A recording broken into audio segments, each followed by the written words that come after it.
Can you just share kind of a snapshot of the takeaway in terms of where we've been and kind of what's played out over the last, say, 10, 20 years? So, yeah, I think, and this is still the issue, I think, with what the classrooms teach as well.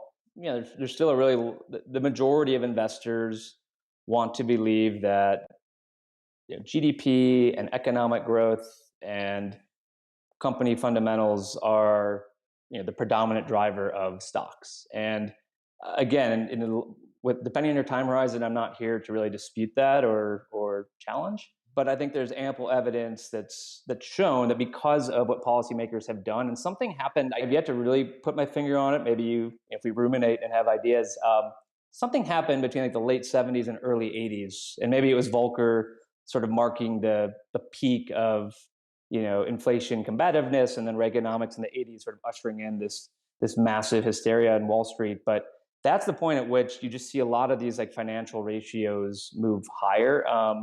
And I think you and I have talked about this, but there are two studies that I cite. I'm sorry if I'm going to read these just to make sure I have the numbers correct. But Merrill Lynch did a study not too long ago, and again, I have all the inputs, but where they estimated that corporate earnings accounted for 50% of equity market returns prior to the GFC, and have accounted for only 21% of equity market returns since the GFC, so over the last 13 years.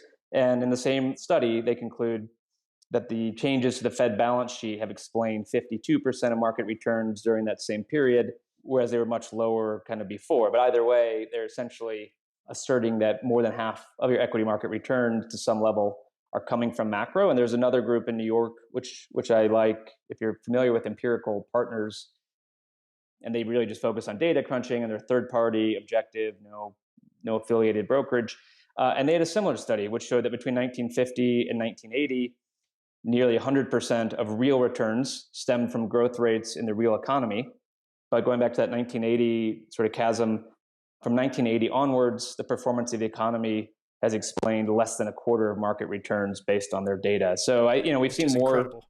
issues like, yeah, but it is incredible. And it's something where finance professors or economists, of course, they get, they huff and puff quite a bit if you sort of raise this issue. But the reality is there's data to support this as well. And I think we feel it, viscerally, but I think there is data out there that substantiates this.